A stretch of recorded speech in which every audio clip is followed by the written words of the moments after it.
ఇంట్లో ఉన్న బంగారాన్ని విడిపించి ఆ రోజు ఆన్లైన్ రేటుకే మేము కొంటాం. Sharma gold company. నమస్తే రమగారు. నమస్తే జయ.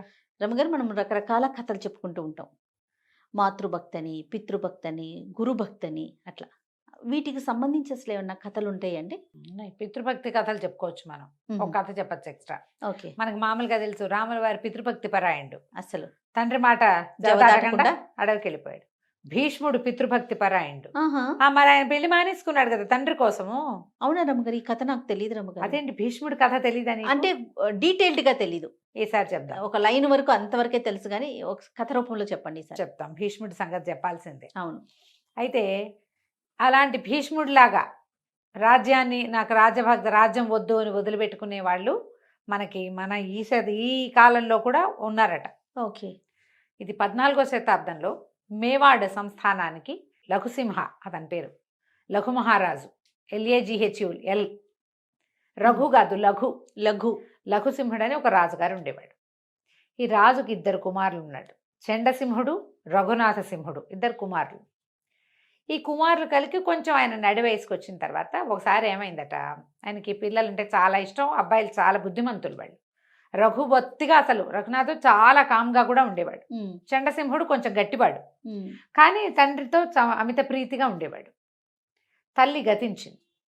అయితే వీళ్ళకి కొంత దూరంలో ఉన్నటువంటి మార్వాడ్ అనే ఒక ప్రాంతం నుంచి రాజుగారి రాజప్రతినిధి వచ్చి, వార్తాహరుడు లేదా ఇలా రాజప్రతినిధిలాగా ఒక ఆయన వచ్చాడు. వచ్చి ఏం చేశాడు, ఈ మన లఘుమహారాజు సభలోకి ప్రవేశి వచ్చి మామూలుగా పలకరింపుకి వచ్చి ఒక కొబ్బరికాయని రాజుగారి పాదాల దగ్గర పెట్టాడు. ఆ రోజుల్లో పద్ధతి ఏంటంటే, ఈ మార్వాడు ఆ ప్రాంతాల్లో తమ పిల్లని ఎవరికైనా ఇవ్వదలుచుకుంటే వాళ్ళ పాదాల చెంత కొబ్బరికాయ పెట్టడం, నీకు కన్యాదానం చేస్తాము అని చెప్పటం అప్పటి పద్ధతి. మార్వాడు రాజు రణమల్లు, ఆ రణమల్లుకి హంసాదేవని అత్యద్భుత సౌందర్యవతి అని ఒక కూతురుంది. ఆ పిల్లని ఈయనకి ఇస్తామని కొబ్బరికాయ పెట్టారు. ఈయన పేరేంటి, మన లఘుసింహుడు, ఈ లఘు మహారాజు, ఆయన ఆశ్చర్యపోయాడు. ఎప్పటి నుంచో ఆ పిల్ల చాలా సౌందర్యవతిని వింటున్నాడు, కానీ నడివయసు వాడిని నాకెందుకు ఇస్తారు వాళ్ళ పిల్లని అని అనుకున్నాడు. ఈ కొబ్బరికాయ పెట్టేసరికల్లా ఏమంటున్నాడు, పిల్లని తనకివ్వడానికి వాళ్ళు సిద్ధపడ్డారు అని చెప్పి, అలాగే మాకేం అభ్యంతరం లేదని వార్తాహరుడికి చెప్పి శుభలేఖ వస్తుందని చూస్తున్నాడు. ఈ హంసాదేవిని నాకు ఇవ్వబోతున్నారని చెప్పాడు అందరికీ. దేశంలో రాజుగారు మళ్ళీ వివాహితుడు అవుతున్నాడని చెప్పుకున్నారు. కొద్ది రోజులకి రణమల్లు గారు ఆ మార్వాడి నుంచి కాగితం పంపించాడు. మేము హంసని ఇవ్వదలుచుకుంది చండసింహుడికి, నీకు కాదు. మా వార్తాహరుడు చేసిన పొరపాటు వల్ల చండసింహుడి పాదాల దగ్గర పెట్టవలసిన కొబ్బరికాయ పెద్ద కుమారుడి దగ్గర, రాకుమారుడి దగ్గర పెట్టాల్సింది రాజుగారి దగ్గర పెట్టాడు. మా ఉద్దేశం మాత్రం మేము చండసింహుడికే ఇస్తాం పిల్లని, అలాగైతే మాకు ఓకే, నీకు ఇచ్చే ఉద్దేశం మాకు లేదు అనేసరికి ఈయన చాలా హర్ట్ అయిపోయాడు. ఆయన హర్ట్ అయ్యి బాధపడ్డాడు. కొంచెం సన్నిహితుల దగ్గర తెలుసుకుని ఈ చండసింహుడు ఏమనుకున్నాడు, చండు అని రాస్తారు, ఇతను మార్వారు వెళ్ళాడు. వెళ్ళి మీ వార్తాహరుడు ఏం చేసినా సభలో జరిగింది ఇది, మా తండ్రి వివాహానికి సిద్ధపడ్డాడు, పిల్లనిచ్చి పెళ్లి చేయమంటే నీకు ఇస్తాం కానీ మీ నాన్నకి ఇవ్వమన్నారు. ఇతను అన్నాడు, కాదు, ఏనాడైతే మీరు పంపించిన నారికేళ్ళం మా పితృపాదుల పాదాల దగ్గర పెట్టబడిందో దాన్ని మా తండ్రి ఎప్పుడు ఒప్పుకున్నాడో అప్పుడే హంసాదేవి మాకు మాతృస్థానంలో స్థిరపడింది. ఆమెని మా తండ్రికి ఇచ్చి వివాహం చేయటమే సరైన పని, పెళ్లి చేస్తారా యుద్ధం చేస్తారా? అయ్యో అనేసరికి రణమల్లి ఏమన్నాడు, వాళ్ళది కొంచెం చిన్న సంస్థానం వీళ్ళకంటే. అట్లా కాదయ్యా, పోనీ నువ్వేదో ఇట్లా అంటున్నావని మేము ఒప్పుకున్నామనుకో, మా పిల్లని మీ నాన్నకిచ్చి పెళ్లి చేస్తాం. రేపొద్దున సంతానం కలిగితే రాజుగారి పిల్లలు అవుతారు, కానీ రాజులు ఎవరు? నీకు ఇవ్వదలుచుకుంది ఎందుకు? రేపు మీ నాన్న తర్వాత నువ్వు రాజు అవుతావు. మా మనవడు, మా దౌహిత్రుడు రాజకుమారుడు అవుతాడు, తర్వాత రాజు అవుతాడు. నీ తర్వాత నువ్వు జ్యేష్ఠుడివి, నీ జ్యేష్ఠ కుమారుడు రాజు అవుతాడు. రాజు అవ్వటానికి ఉండవలసిన దౌహిత్రుణ్ణి ఒట్టి రాకుమారుడిగా రాజుగారి చిన్నబ్బాయిగా చేయటం నాకు ఇష్టం లేదు. మా అమ్మాయికి పుట్టబోయేవాడు రాజు అవ్వాలని కదా అనుకున్నాం మరి అనేసరికల్లా చండు అన్నాడు, మా నాన్న కోరిక తీర్చండి, మీ మనవడే రాజు అవుతాడని చెప్పాడు. ఆయన వివాహానికి సిద్ధపడ్డాడు. ఆయన పరువు పోతుంది. నాకు రాజ్యం అక్కర్లా, మీ హంసాదేవికి కలిగిన కుమారులకే రాజ్యార్హత, మాకు రాజ్యం అక్కర్లేదు అని ఒప్పుకున్నాడు. జనమంతా ఆశ్చర్యపోయారు. తండ్రి కూడా ఆశ్చర్యపోయి కాదన్నాడు, కానీ కుమారుడు ఒప్పుకోవాలి. నేను మాట ఇచ్చేశా, ఆవిడ నీకు వాగ్దత్త, నీ మాట మీద పెళ్లి చేసుకుంటానని ఒప్పుకున్నావు నువ్వు. నేను వీళ్ళకి మాట ఇచ్చా, నువ్వు మాట తప్పద్దు, నేను మాట తప్పను, పెళ్లి చేసుకోమన్నాడు. కొద్ది రోజుల్లోనే ఈ లఘు మహారాజుకి హంసాదేవికి వివాహం జరిగిపోయింది. ఆయన ఒక 45 ఏళ్ళవాడు, ఆవిడ ఒక 18-16 ఏళ్ళది. ఆ రోజుల్లో అలాగే చేసేవాళ్ళు. రాకుమారి వచ్చేసింది. కొంతకాలానికి ఒక 3 సంవత్సరాలు, 2 సంవత్సరాలు, 4 ఏళ్ళైందో ఆవిడకు కుమారుడు కలిగాడు. ముకుళుడు, ముకుళసింహుడు అని పేరు పెట్టారు అతనికి. ముకుల్ అన్నమాట. ఈ ముకుళుడు కాస్త చంటి పిల్లాడిగా, ఒక ఏడాది పిల్లాడిగా ఉండగానే ఏమైందట, ఈయన ఎక్కడికో వెళ్ళవలసి వచ్చింది ఈ లఘు మహారాజు. అప్పుడు ఏంటంటే గయా క్షేత్రం ఉంది కదా, గయా క్షేత్రంలో మహమ్మదీయులు, ఇది 14వ శతాబ్దం, అంటే అప్పుడే మొఘల్స్ వాళ్ళంతా వస్తున్న కాలం. మహమ్మదీయులు వచ్చి అక్కడ దేవాలయాలు అవి పాడు చేస్తున్నారని, అక్కడికి వచ్చి రక్షించవలసిందని అక్కడి నుంచి కబురు వచ్చింది. కబురు వచ్చేసరికి ఈయన రాజుగా ఈయన వెళ్ళాలి. ఈయన ఏమన్నాడు, ఈయనకి అర్థం కాలేదు. ఇప్పుడు చంటి పిల్లాడిని వదిలిపెట్టి వెళ్తే, అందుకని చండుని పిలిచి అడిగాడు, నాయన ఇట్లా నేను యుద్ధానికి వెళ్ళాలి, వాళ్ళకి ప్రాతినిధ్యం వహిస్తానని, సహాయం చేస్తానని చెప్పారు. పైగా మన దేశ ప్రభావం తగ్గిపోతుంది, మన ధర్మం, మనం ఎక్కడైతే పూజ, గయా క్షేత్రం చాలా చిన్న క్షేత్రం కాదు కదా, బుద్ధగయ ఆ క్షేత్రం, దాన్ని చేయకూడదు, మన ధర్మం నిలబడి ఉన్న చోటది, అందుకని నేను అక్కడికి వెళ్తున్నాను, ముకుళుడి సంగతి ఏమిటి నాయన అన్నాడు. నాన్న నువ్వేం భయపడద్దు, ముకుళుడే రాజు, వాడిని కూర్చోబెట్టి నేను చేస్తా రాజ్యం, ముకుళుడి చేతిలో నుంచి సింహాసనం పక్కకి వెళ్ళనివ్వను అని మాటిచ్చాడు. ఓకే. ఈయన సంతోషంగా పెద్ద కొడుకు చేతిలో చిన్న కొడుకుని పెట్టి వెళ్ళిపోయాడు. 2 ఏళ్ళు యుద్ధం నడిచిందట, 18 నెలల పాటు. ఆయనేమో గతించాడు, అక్కడ మరణించాడన్న వార్త వచ్చింది. యుద్ధం గెలిచారు కానీ రాజుగారు మరణించాడు. రాజు లేకుండా ఎట్లా, ఈ ముకుళుడు 2 ఏళ్ళు నిండుతున్న పిల్లవాడిని సింహాసనం మీద కూర్చోబెట్టి, సింహాసనం పక్కన చిన్న పీఠం వేసుకుని చండు దాని మీద కూర్చుని రాజ్యాన్ని నడిపించడం మొదలుపెట్టాడు. ఇక ప్రజల్లో చండు మీద చాలా ప్రేమ వచ్చింది.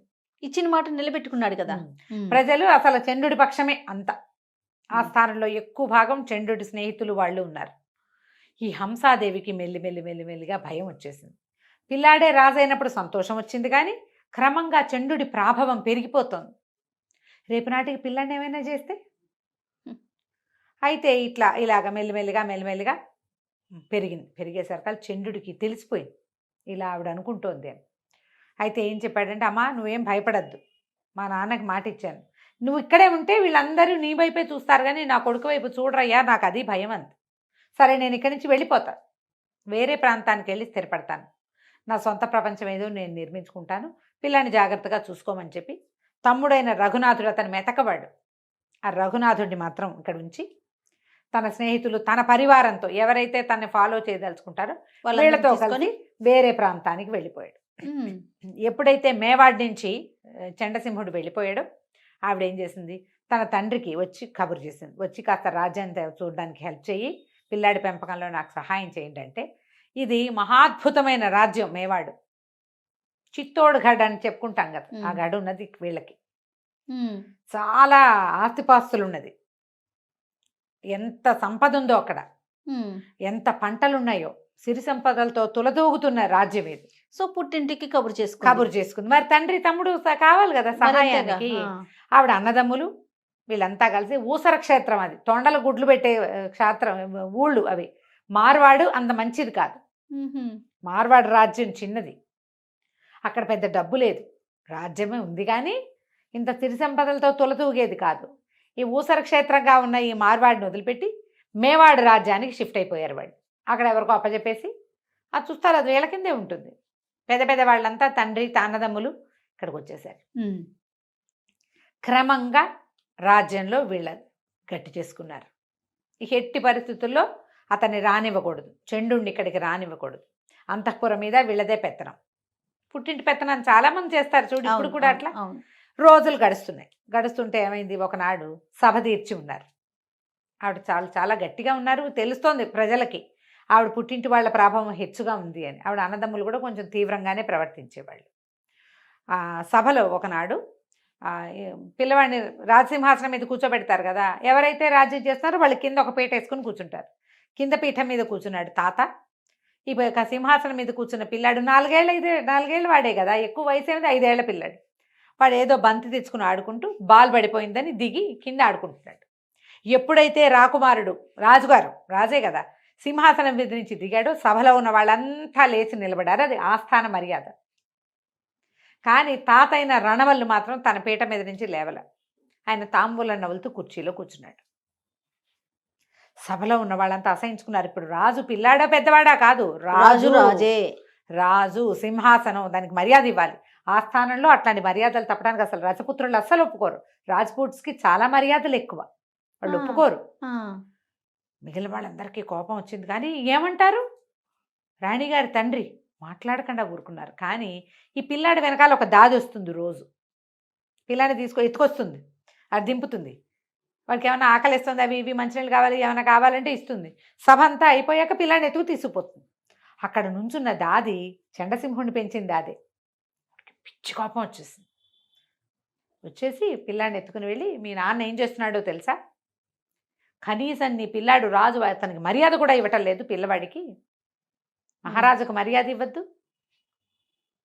రాణాకి మర్యాద ఇవ్వని వాడు అసలు ఈ రాజ్యంలో ఉండకూడదు, నువ్వు వాళ్ళని తెచ్చి పెట్టావని చెప్పేసరికల్లా ఆవిడ ఏం చేస్తుంది, తండ్రిని పిలిచి, ఇట్లా చేస్తున్నావా నువ్వు, ఇది పద్ధతేనా, ఆస్థానంలో అందరూ ఏమనుకుంటారు, మా రాజ్యంలో ఏ పద్ధతో ఆ పద్ధతి ప్రకారం నువ్వు నడవాలి అనేసరికల్లా ఆయన ఈడ్చి ఒకటి కొట్టాడు కూతురు. నోరు మూసుకుని పడుండు, నీ పెత్తనం ఏంటి, రేపొద్దున దీనికి రాజు నేను, ఏమైనా పిచ్చి వేషాలు వేసామంటే పిల్లాన్ని నిన్ను కూడా లేపేస్తామని బెదిరించి. దుఃఖం వచ్చేసింది, ఏం చేయాలో తెలియలే ఆవిడికి.